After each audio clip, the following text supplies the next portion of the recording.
नमस्कार,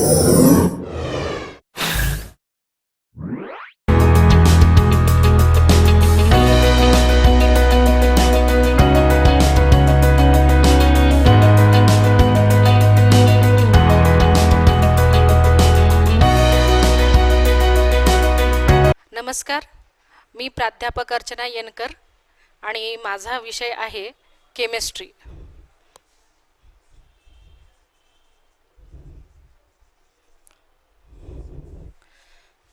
तर आपलं विषयाकडे जाण्यापूर्वी सर्वप्रथम सर्व 11वीत गेलेल्या विद्यार्थ्यांचे अभिनंदन. आणि तुम्ही सायन्स हा विषय चूज करण्यामागचं कारण तुम्हाला माहिती आहे. तर जर तुम्हाला प्रोफेशनल एज्युकेशनमध्ये जायचं असेल तर तुम्हाला त्याच्याकरता सायन्स हे अत्यावश्यक आहे. तर सायन्समध्ये काय आवश्यक आहे तर फिजिक्स, केमिस्ट्री, बायोलॉजी आणि मॅथमॅटिक्स, ज्याला आपण जनरल ग्रुप म्हणतो.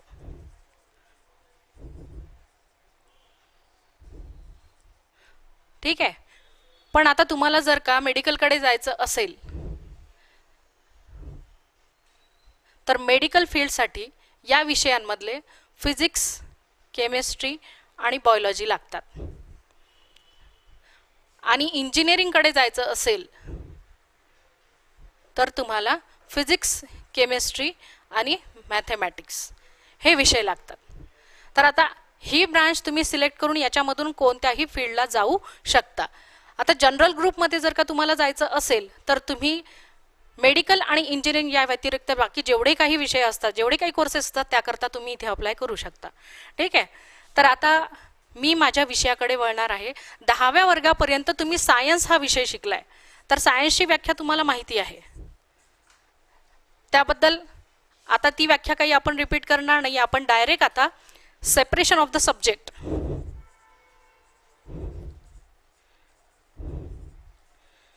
तुम्हाला इथून पुढे असणार आहे कशाकरता, 11वी आणि 12वी करता. ठीक आहे. तर तुम्हाला जे काही समजेल माझ्याकडून त्याचा रिप्लाय मला येतो, मला कळतो. त्यामुळे त्या गोष्टी तुम्ही सतत रिपीट केल्या तरीही चालतात आणि मी करायला लावेल तुम्हाला. ठीक आहे. तर आता इथे आपला जो सब्जेक्ट आहे केमिस्ट्री, आणि हा तुम्हाला 11वी आणि 12वी साठी तितकाच महत्त्वाचा आहे. का बरं? कारण तुम्हाला ज्या कॉम्पिटिटिव्ह एक्झाम्स द्यायच्या आहेत त्यामध्ये 11वी करता असलेले चॅप्टर्स 16 आहेत आणि 12वी करता असलेले चॅप्टर 16 आहेत. तर इथून आपल्याला सुरुवात करायची आहे. तर चॅप्टरबद्दल डिटेलमध्ये मी तुम्हाला सांगणारच आहे. त्यापूर्वी आपली परीक्षा कशा पद्धतीची असते याबद्दल थोडं सांगते मी तुम्हाला. आता तुम्हाला मी सांगितलं की तुम्हाला ज्या परीक्षा द्यायच्या आहेत, तुम्ही प्रोफेशनल एज्युकेशनकडे जात असल्यामुळे आता तुम्हाला जी परीक्षा द्यायची आहे ती 2 प्रकारची आहे.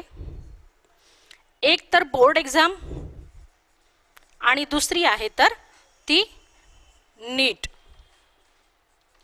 नीट ही तुमची एक प्रकारची एंट्रन्स एक्झाम आहे. कशाकरता? तर मेडिकल करता. आणि जर तुम्हाला इंजिनिअरिंगकडे जायचं असेल तर तुम्हाला जेई द्यावं लागते. तर ह्या दोन्हीही प्रकारची स्टडी तुम्हाला पुढे करावी लागणार आहे. का बरं? कारण जर का तुमचा ॲव्हरेज किंवा ग्रुप तुमचा जर का झाला नाही तर तुम्ही इलिजिबल होऊ शकत नाही. या परीक्षा देण्याकरता तुम्हाला इलिजिबिलिटी क्रायटेरिया जो आहे तो ग्रुपवरूनच ठरवला जातो. तो PCB किंवा PCM असतो. तर आता या ग्रुपमध्ये तुम्हाला किती मार्क्स लागतात तर ओपन करता, ओपन कॅटेगरी जर का असेल तर त्यांना 150 मार्क्स स्कोअर करावे लागतात आणि कॅटेगरी असेल तर त्यांना 120 मार्क्स स्कोअर करावे लागतात. ठीक आहे. तर ह्या पद्धतीचा अभ्यास करत असताना आपण काय करायचं आहे आणि आपली सिस्टीम काय आहे त्याबद्दल थोडं बघूयात. तर आता बोर्डचा अभ्यास करत असताना तुम्हाला तुमचे जे चॅप्टर आहेत त्या चॅप्टरमध्ये 3 प्रकारचे क्वेश्चन्स येतात. कोणते कोणते? तर एक्सरसाइज, इन टेक्स्ट आणि बोर्ड या 3 प्रकारचे क्वेश्चन येत असतात आणि तुम्ही जर का या प्रकारांमधून जर का अभ्यास केला तर गॅरंटी नो डाऊट तुम्ही 100 आउट ऑफ 90 अबोव घेऊ शकता. पण त्याकरता तुम्हाला अशाच पद्धतीने जावं लागेल. पण जनरली आपण ज्या पद्धतीने अभ्यास केला जातो आजकाल त्या पद्धतीने फक्त आणि फक्त कशावर केलं जातं तर ऑब्जेक्टिव्हवर म्हणजेच MCQवर फोकस केलं जातं. पण तिथे त्याच्यानंतर पुढे गेल्यानंतर आपल्याला लक्षात येतं बोर्डचा ज्या वेळेला स्कोअर येतो त्यावेळेला आपला ॲव्हरेज किंवा ग्रुप झालेला नसतो. त्यामुळे आपल्याला दोन्हीही पद्धती करायच्या आहेत आणि ह्या दोन्हीही पद्धतीची स्टडी स्टेप बाय स्टेप आपण बघणार आहे. ठीक आहे. तर आता मी तुम्हाला सांगितलं इथे की ज्या वेळेला तुम्ही थेअरीची तयारी करणार आहे थेअरीची तयारी करत असताना तुम्हाला असे 3 प्रकारचे क्वेश्चन्स येतात एक्सरसाइज, इंटेक्स्ट आणि बोर्ड. आता बोर्ड क्वेश्चन्स म्हणजे काय तर बोर्ड क्वेश्चन्समध्ये तुमच्याकडून येणाऱ्या 5 वर्षातील जे 5 वर्षातले मागील 5 वर्षातील पूर्ण क्वेश्चन पेपर जे आहेत ते बोर्ड क्वेश्चन पेपर जे आहेत ते सॉल्व्ह करून घेतले जातील टॉपिक वाईज. आणि इंटेक्स्ट क्वेश्चन हे तुमच्या बुकमध्येच दिलेले असतात आणि एक्सरसाइज हा लेसन झाल्यानंतर दिलेले असतात. पण तुम्ही थ्रू धिस क्वेश्चन सिस्टीम जर का गेले या क्वेश्चन सिस्टीम थ्रू जर का गेले तर तुम्हाला तुमच्या अबोव डिस्टिंक्शन येण्यापासून कोणीही अडवू शकत नाही. पण तुम्हाला ही तयारी करावीच लागते. आणि जर तुमची थेअरी व्यवस्थित झाली तर थेअरीवरून तुम्ही MCQ चांगल्या पद्धतीने तयार करू शकता. तुम्हाला वेगळं कोणतंही मटेरियल असं वापरण्याची गरज त्याच्यामध्ये वापरायची गरज नाही. एवढं लक्षात येत आहे बेटा.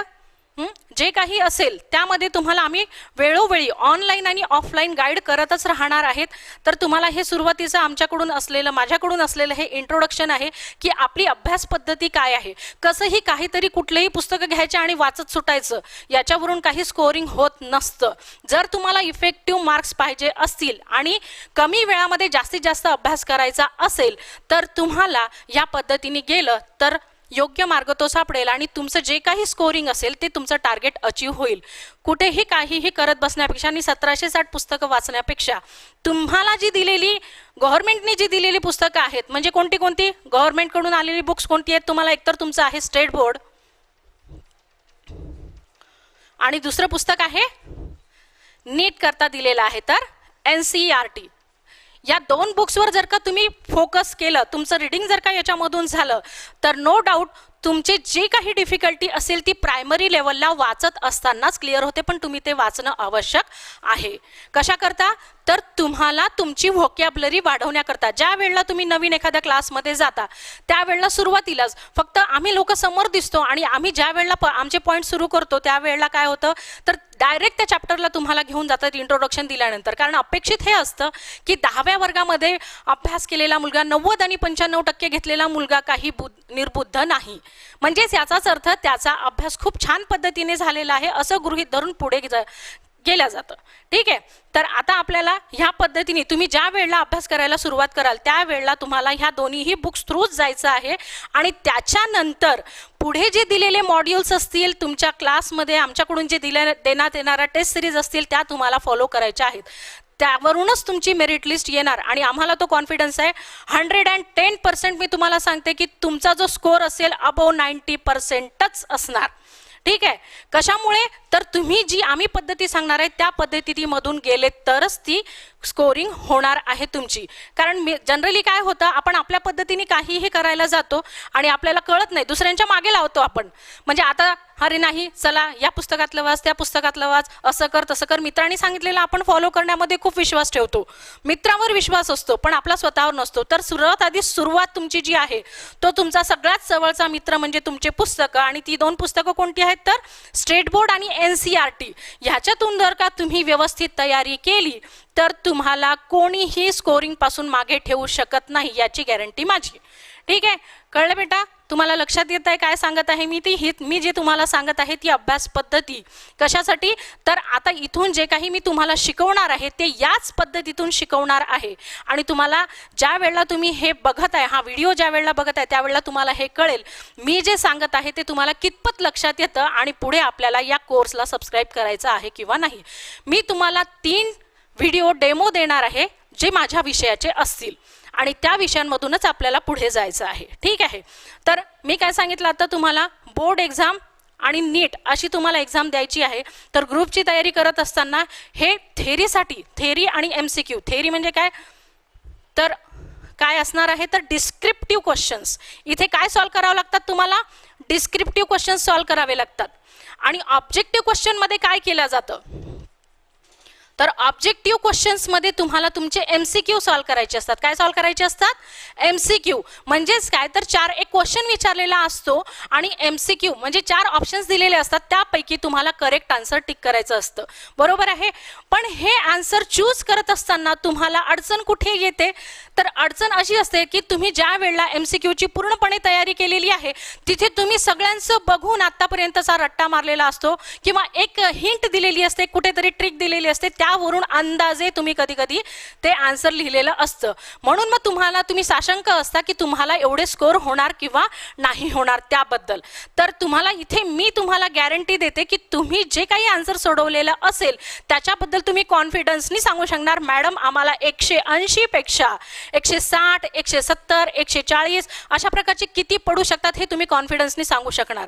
पण कधी, ज्या वेळेला तुम्ही या पद्धतीतून जासाल त्या वेळेला की तुम्ही कुठे आहे, ज्याप्रमाणे अरे आपण एक साधं एका ठिकाणावरून दुसऱ्या ठिकाणी जायचं असेल तर आजकाल तुम्हाला मोबाईलमध्ये गुगल मॅप दिलेला आहे. त्या गुगल मॅपवरून आपण सर्च करतो की आपण नेमकं आतापर्यंत कुठे पोहोचलेलं आहे. आणि मग ज्याच्यावरून आपलं भविष्य घडणार आहे, ज्याच्यावर आपलं आयुष्य अवलंबून आहे, तिथे आपल्यालाच कळत नाही की आपण कुठे आणि कशा पद्धतीने अभ्यासाकरता पोहोचलं पाहिजे. म्हणून त्याकरता तुमचा गुगल मॅप तुमच्याकडे असेल कशाबद्दलचा, तर तो असेल अभ्यासाबद्दलचा. आणि तेच इथे आपल्याला एक एक करून मांडायचं आहे. ठीक आहे, तर मी सुरुवात सांगितली तुम्हाला कशाबद्दलची, तर थेअरीची. आता या थेअरीमध्ये तर क्वेश्चन येणार आहेत, तर ते असतील डिस्क्रिप्टिव्ह. आणि दुसरी जी पद्धत असेल ती कशाची असेल म्हटलं मी, ऑब्जेक्टिव्हची. त्या ऑब्जेक्टिव्हला जर तुम्हाला सॉल्व्ह करायचं असेल कोणाच्याही भरोशावर न राहता, स्वतःच्या भरोशावर, स्वतःच्या नॉलेजच्या भरोशावर, तर त्याकरता तुम्हाला ही थेअरी व्यवस्थित करणं आवश्यक आहे. आणि थेअरी व्यवस्थित करण्याकरता तुम्हाला ही 2 बुक्स वाचावीच लागतील. त्याच्या पुढे आम्ही तुम्हाला घेऊन जाणारच आहे, कारण स्कोरिंग हे पर्सेंटेज अभ्यास जो आहे तो स्कोरिंग होतो. आणि ही स्कोरिंग करत असताना तुम्हाला टप्प्याटप्प्यानेच अभ्यास करावा लागणार आहे. आता हा अभ्यास करत असताना सगळ्यात आधी तुमची पासिंग पर्यंतची तयारी म्हणजे 35% तयारी ही या बुक्सवरून होत असते. पासिंग पुरती तयारी जी आहे तुमची ती 35% कुठून होत असते, तर या पुस्तकांवरनं होत असते. आणि मग राहिला पुढचा प्रश्न, तो आहे तर आपल्याला प्रत्येक कन्सेप्ट समजावून सांगणारा व्यक्ती, म्हणजेच तुमची असणारी आमच्याकडची ट्युशन, तुमचं असणारं आमच्याकडचं कोचिंग. मग ते कॉलेजमधले सर असू द्या किंवा ट्युशनमधले सर असू द्या, तिथे तुम्हाला त्यांचं कितपत समजतं आणि तुमचे डाऊट्स तिथे किती क्लिअर होतात. तर हे आहे इथे, याच्यावर किती % अवलंबून असणार आहे, 55%. आता 55 आणि 30 किती झालेत, 55 आणि 35 सांगा, 55 आणि 35 किती टक्के झालेत, किती, 5 आणि 5 10, 10 आणि 1 आजचा 1, 5 आणि 3 8 आणि 1 90, बरोबर आहे, 90 झालेले आहेत. तर बेरीज बरोबर करा. ठीक आहे, तर 90% तर असेच इथे झालेत. मग उरला प्रश्न किती टक्क्यांचा, तर उरलाय प्रश्न फक्त 10%. आणि हे 10% ज्या वेळेला तुमची ही तयारी पूर्णपणे झालेली असते त्यावेळेला तुमचा मेंदू आपोआपच तुम्हाला उत्तर आणि आन्सर द्यायला मदत करत असतो, उत्तर द्यायला मदत करत असतो. कमीत कमी नाही जरी पूर्णपणे ते पाठ उत्तर नसेल जरी आपल्याला, तरी तुम्हाला एक कल्पना येऊन जाते की इथे आता उत्तर काय असेल. का बरं, कारण तुमच्या ज्या मेथड्स आहेत त्या मेथड्सनी तुम्हाला नवीन वेगळ्या प्रकारचा टाकलेला प्रश्न जो आहे, जे प्रश्न ज्याच्यामधलं एक्झाम्पल तुम्ही कधी पाहिलेलं नाहीये, ती हेल्प करते. ही मेथड, हा जो 35 आणि 55%चा जो तुम्ही अभ्यास केलेला आहे, ती मेथड तुम्हाला मदत करते उरलेल्या 10%साठी. त्यामुळे ही मेथड करा. आधी हे 35% आणि त्याच्यानंतर हे 55%, बघा दोन्हीही मिळून तुमचे 10% आपसच कव्हर होतील. कळलंय, लक्षात येत आहे बेटा, माझा पॉईंट सगळ्यांना कळलाय. तर या पद्धतीने आपल्याला पुढे जायचं आहे. आता हे मी तुम्हाला कशाबद्दल सांगितलंय, तर माझी शिकवण्याची पद्धती, त्याबद्दल मी तुम्हाला सांगितलेलं आहे. आणि इथून आपल्याला पुढे जायचं आहे कशा करता, तर आता जाऊयात आपल्या विषयाकडे. तर माझा विषय काय आहे म्हटलं मी, केमिस्ट्री. आता केमिस्ट्रीमध्ये तुम्हाला सर्वात आधी मला सांगा, यापैकी यापूर्वी 10व्या वर्गामध्ये तुम्ही जेवढे काही चॅप्टर शिकलेले आहात तेवढ्या चॅप्टर्सपैकी किती लोकांना माहिती आहेत की 20 चॅप्टरपैकी फिजिक्सचे चॅप्टर किती, केमिस्ट्रीचे किती आणि बायोलॉजीचे किती? किती जणांना माहिती आहे? किती जणांना माहिती आहे?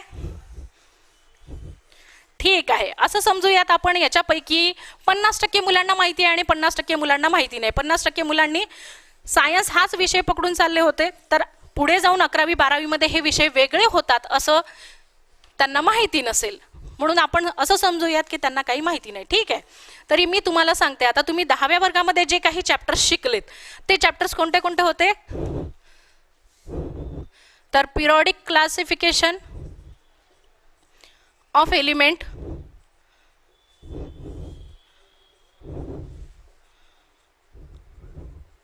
नंतर होता ऍसिड, बेसेस अँड सॉल्ट्स, नंतर माहिती आहे मेटॅलर्जी,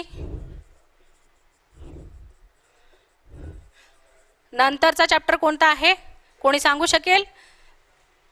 जो आपल्या शरीराचा जवळपास 90% पार्ट कव्हर करतो असं चॅप्टर आहे. ते कोणतं चॅप्टर आहे कोण सांगणार? Carbon compounds. कार्बन कंपाऊंड्स हे चॅप्टर तुम्ही स्टेट बोर्ड मध्ये आणि सीबीएसई दोन्हीही कडे सगळ्यांना असं वाटतं की स्टेट बोर्ड वेगळं आहे आणि सीबीएसई वेगळं आहे. ठीक आहे, सीबीएसई म्हणजे एनसीईआरटी. तर दोन्ही करताही तुम्ही आताही बघा, मी तुम्हाला बुक आणून दाखवू शकते, तर दोन्हीही मध्ये सेम चॅप्टर्स आहेत तुम्हाला 10वी करता. कशाचे? केमिस्ट्रीचे. त्यामुळे विशेष असा काही फरक नाही आहे त्याच्यामध्ये, लँग्वेजचाच फक्त फरक आहे. तोच फरक तुम्हाला आपल्या 11वी 12वीच्या स्टेट बोर्ड आणि एनसीईआरटीच्या बुक्समध्ये बघायला मिळतो.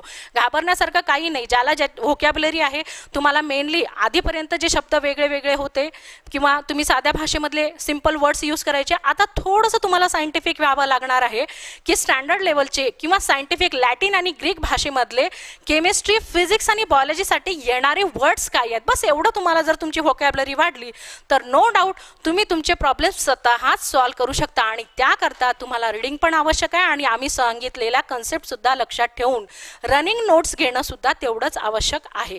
जिथे कुठे तुम्हाला रनिंग नोट्स घ्यायच्या असतील त्यावेळेला तुम्ही स्वतः तर घेणारच, पण मी सुद्धा सांगेल तुम्हाला की इथे आता हे पॉइंट्स तुम्ही नोट करून ठेवा. आता केमिस्ट्रीचा अभ्यास करत असताना मी तुम्हाला सांगितलं हे 2 बुक्स आहेत आणि 10वीचे हे चॅप्टर्स तुम्ही बघितलेले आहात. ठीक आहे, तर मी असं एक समजून चालते की तुमचा बेस जो आहे 10वीचा बऱ्यापैकी आहे. ठीक आहे, आणि पुढे मी 11वीच्या सिलेबसला आता सुरुवात करते. ठीक आहे, तर स्टेट बोर्ड आणि एनसीईआरटीची जी बुक्स तुम्हाला आधी ही 10व्या वर्गामध्ये तुम्ही बघितलेली आहे, फक्त तुमचा बोर्ड वेगळा वेगळा होता. ठीक आहे, आता हीच बुक्स, ही दोन्हीही बुक्स तुम्हाला 11वी आणि 12वी करता यूज करावी लागणार आहेत. फक्त लँग्वेज प्रॉब्लेम किंवा लँग्वेज थोडी चेंज आहे. इंग्लिश करता तुम्हाला, सॉरी, स्टेट बोर्ड करता नॉर्मल इंग्लिश आहे आणि एनसीईआरटी करता तुम्हाला थोडी हायर सायंटिफिक लँग्वेज यूज केलेली आहे. ठीक आहे, तर आता आपण याच्यामध्ये बघूयात की केमिस्ट्री म्हणजे काय. What is chemistry? सायन्स जसं माहिती असेल तुम्हाला तसंच काय माहिती असायला पाहिजे, केमिस्ट्रीची व्याख्या माहिती असायला पाहिजे आणि मला असं वाटतं ती तुम्हाला बऱ्यापैकी येते. ठीक आहे, तर केमिस्ट्री काय आहे? It is the branch of science. What is chemistry? It is the branch of science which deals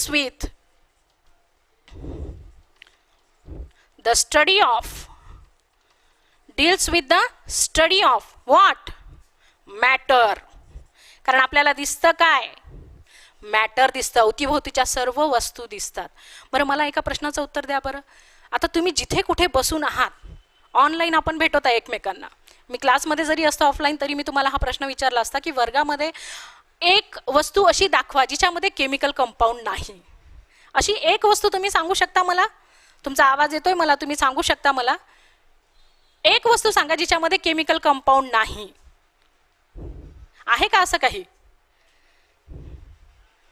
नाही, असं काहीच नाही. अशी कोणतीच वस्तू नाही जिच्यामध्ये केमिकल कंपाऊंड नसेल. म्हणजे आपल्या अवतीभोवती जेवढे काही पदार्थ आहेत ते सर्व कशापासून बनले आहेत? केमिकल कंपाऊंड पासून. आणि आपण स्वतः सुद्धा, आपलं शरीर सुद्धा कशापासून तयार झालंय? तर आपलं शरीर हे सुद्धा केमिकल कंपाऊंड्स पासूनच तयार झालेलं आहे. आणि ते केमिकल कंपाऊंड्स काय आहेत? तर proteins, vitamins, carbohydrates, hormones, lipids, nucleic acid. हे शब्द तुम्ही ऐकलेले आहेत यापूर्वी, 10व्या वर्गामध्ये हे शब्द सर्व ऐकलेले आहेत. आणि त्यामुळे मला असं वाटतं की तुम्हाला बऱ्यापैकी हे माहिती आहेत, या शब्दांबद्दलची माहिती आहे. आणि त्या शब्दांच्या आतमध्ये काय आहे तेच आपल्याला 11वी 12वी मध्ये शिकायचं आहे. हे शिकत असताना आता मी तुम्हाला सांगितली कशाची भाषा, कशाची डेफिनेशन सांगितली आहे? केमिस्ट्रीची. काय आहे chemistry? Chemistry is the branch of science which deals with the study of matter. म्हणजे आपण सुद्धा, मॅटर हे 2 प्रकारचं असतं. मॅटर कोणत्या प्रकारचे असतात? 2 प्रकारचे. कसे? लिव्हिंग आणि नॉन लिव्हिंग.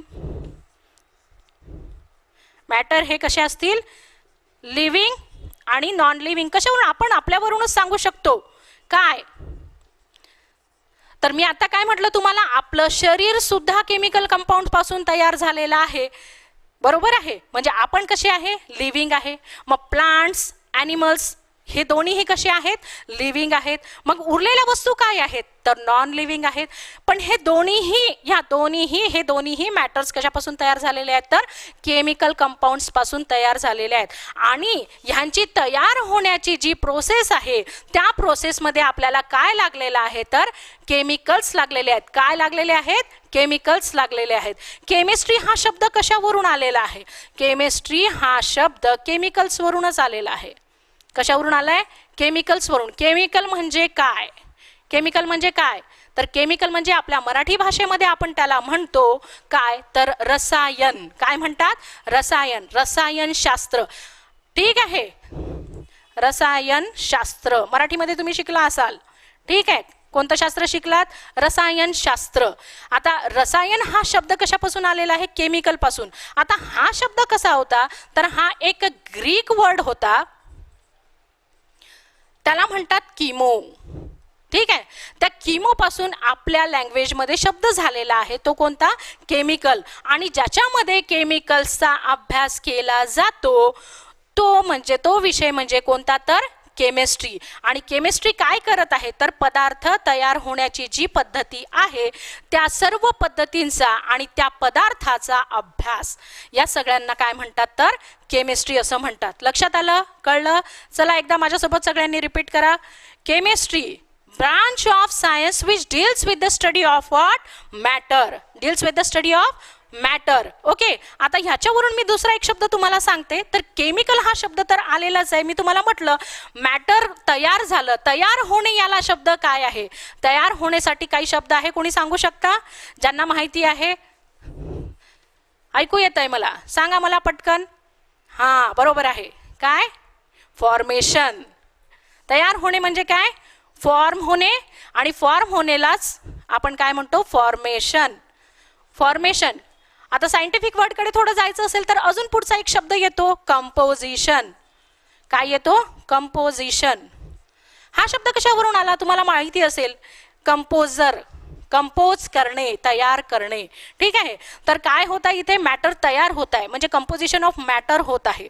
कशाची कंपोजिशन ऑफ मॅटर होत आहे? तर केमिकल्सचं कंपोजिशन झाल्यामुळे पदार्थ तयार झाला.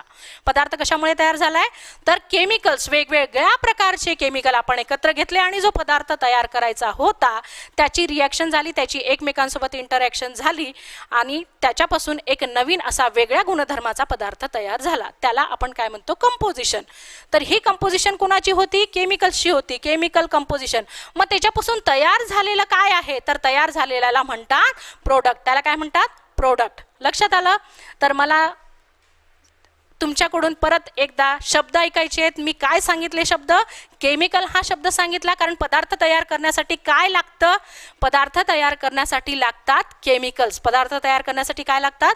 केमिकल्स लागतात. आणि हे केमिकल्स एकत्र येतात म्हणजेच काय? कंपोज होतात आणि काय करतात? तर नवीन असा एक पदार्थ तयार करतात ज्याच्या पूर्णपणे प्रॉपर्टीज, म्हणजे ज्याचेच पूर्णपणे गुणधर्म त्याच्या आधीच्या रिॲक्टंटपेक्षा, पहिल्या रूपापेक्षा कसे असतात? तर ते वेगळे वेगळे असतात. कळलं?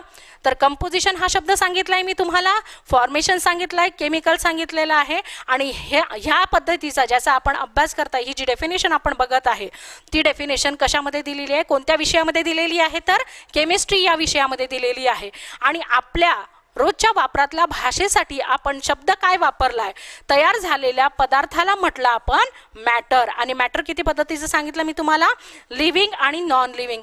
आता बघा, मला एक गोष्ट सांगा, सकाळपासून संध्याकाळपर्यंत तुम्ही बरेचसे पदार्थ बऱ्याचशा गोष्टी सकाळी उठल्यानंतर झोपेपर्यंत आपण वापरत असतो. फॉर एक्झाम्पल, उठल्या आपण काय बघतो, टूथब्रश, बरोबर आहे, ते काय आहे तर केमिकल कंपाऊंड आहे, बरोबर आहे. आरसा केमिकल कंपाऊंड आहे. ओके. त्याच्यानंतर तुम्ही जे कपडे घालता ते सुद्धा काय आहे तर केमिकल कंपाऊंड आहे. तुम्ही घड्याळ वापरता, बॅग वापरता, मोबाईल वापरता, आपल्या आजूबाजूला जे काही असेल, तुम्ही गाडीवर जाता, चप्पल घालता, तुमच्या जवळ जितक्या काही वस्तू आहेत त्या सगळ्या काय आहेत तर केमिकल कंपाऊंड आहेत. जर तुम्हाला जनरल आमच्या केमिस्ट्रीच्या भाषेमध्ये बोलायचं झालं तर एक उदाहरण मी तुम्हाला सांगू शकते.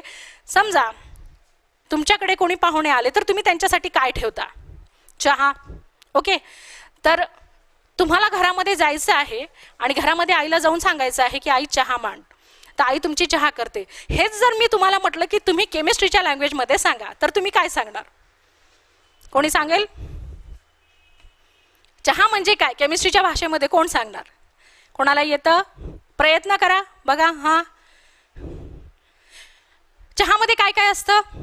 दूध, साखर, पत्ती आणि पाणी. ओके, ठीक आहे. तर तुम्ही काय करणार? हे पदार्थ एकत्र करणार. आई तुमची ते पदार्थ सगळे एकत्र करेल आणि त्याला गरम करेल. गरम केल्यानंतर जो पदार्थ तयार होईल तो त्या पाहुण्यांसाठी तुम्ही नेऊन द्याल. ओके. तर मी आता तुम्हाला सांगते की याच्यामध्ये असणारे केमिस्ट्रीचे वर्ड्स काय आहेत, केमिस्ट्रीचे सायंटिफिक वर्ड्स, त्याच्यासाठी आपण जे यूज करतो ते कोणते वर्ड्स आहेत. ते वर्ड्स आहेत, दूध म्हणजे काय झालं, लॅक्टिक ॲसिड. ठीक आहे. साखर म्हणजे काय झाली, शुक्रोज. त्यानंतर पत्ती म्हणजे काय, पत्तीमध्ये काय असतं, टॅनिन असतं. ओके. आणि वॉटर म्हणजे काय झालं, H2O. That means what is the tea? Tea is mixture of sucrose, त्याच्यानंतर lactic acid, tannin and H2O. असं जर का तुम्ही तुमच्या आईला जाऊन म्हटलं, आई बाहेर पाहुणे आलेले आहे आणि त्यांना मिक्सचर दे, कशाचं, शुक्रोज, लॅक्टिक ॲसिड, टॅनिन आणि H2O. ठीक आहे. तर तुमची आई अशी शॉक लागल्यासारखी तुमच्याकडे बघायला लागेल आणि म्हणेल, आज माझ्या मुलाची तब्येत ठीक नाही, याला डॉक्टरकडे नेऊन आणावं लागेल. ठीक आहे. का बरं? कारण त्यांना हे केमिस्ट्रीचे शब्दच माहिती नाहीत. कळलं? बरोबर आहे की नाही?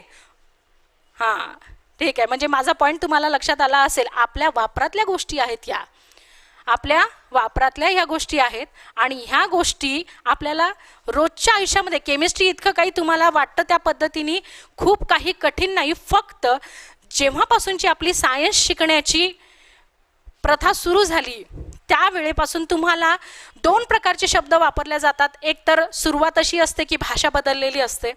एकतर सुरुवातीला तुम्ही मराठीमध्ये काही शब्द शिकत असता, त्याच्यानंतर मग तेच शब्द तुम्हाला इंग्लिशमध्ये सांगितले जातात.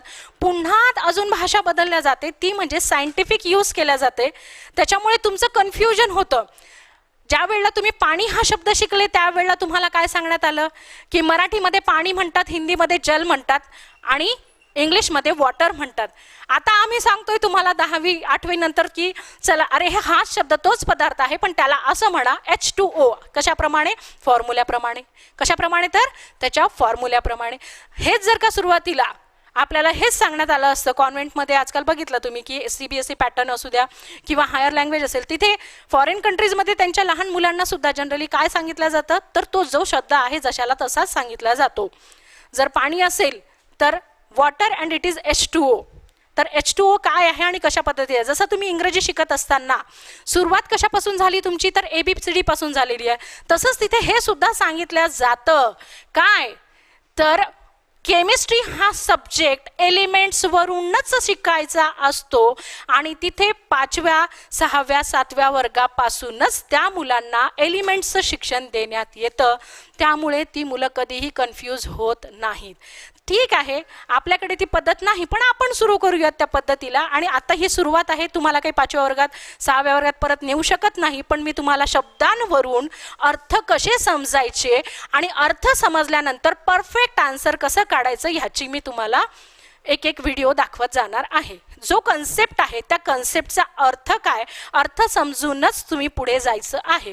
का बरं? प्रश्न घुमवून फिरवून कोणी कसाही विचारू शकतो, कारण पेपर सेटर काही आपल्या ओळखीचा नसतो आणि पेपर कुठूनही कशाही पद्धतीने निघू शकतात.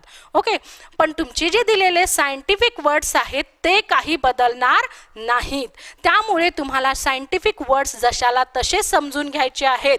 आणि ज्या वेळेला तुम्ही याचा अर्थ समजाल त्यावेळेला एकाच शब्दाला एकाच अर्थाचे 3-4 शब्द असू शकतात. ठीक आहे, त्यामुळे हे आपल्याला अशाच पद्धतीने व्होकॅब्युलरी वाढवत वाढवत पुढे जायचं आहे. तर मी सुरुवातीला आता तुम्हाला काय एवढं सगळं जे सांगितलं ते कशाबद्दल सांगितलं, फक्त माझ्या केमिस्ट्री विषयाबद्दल. आधी तुम्हाला त्याची डेफिनेशन सांगितली, मग मॅटर म्हणजे काय ते सांगितलं, मॅटर किती प्रकारचे असतात ते सांगितले, आणि पदार्थ कसा तयार होतो त्याबद्दल सुद्धा मी तुम्हाला सांगितलेलं आहे. आता हे एवढं का बरं सांगितलंय, कारण जोपर्यंत एखादा विषयाचा उपयोग काय हे जोपर्यंत आपल्याला कळत नाही तोपर्यंत मिनिंगलेस आपण रस्त्याने असंच चालत आहे, रस्ता मिळेल तिकडे जातोय, बस एवढंच होतं आणि ते आपल्याला करायचं नाही. म्हणून सुरुवात ही अशा पद्धतीची आहे. ठीक आहे, तर आता यानंतर मी तुम्हाला जे काही देणार आहे ते कशाबद्दल असेल तर ते आपल्या विषयाबद्दलचं असेल, आणि यानंतर मी डायरेक्ट विषयाला तुमच्या सुरुवात करणार आहे. ठीक आहे, हे होतं तर आपल्या या व्हिडिओचं इंट्रोडक्शन. आणि ह्यानंतर जे विषयाबद्दलचे कोर्सेस असतील ते तुम्हाला नरंगले अकॅडमी थ्रू त्यांचं ॲप डाउनलोड केल्यानंतर तुम्हाला हे सगळे बघायला मिळतील. तर चॅनलला लाईक करायला आणि सबस्क्राईब करायला विसरू नका. ठीक आहे, भेटूयात पुढच्या व्हिडिओमध्ये.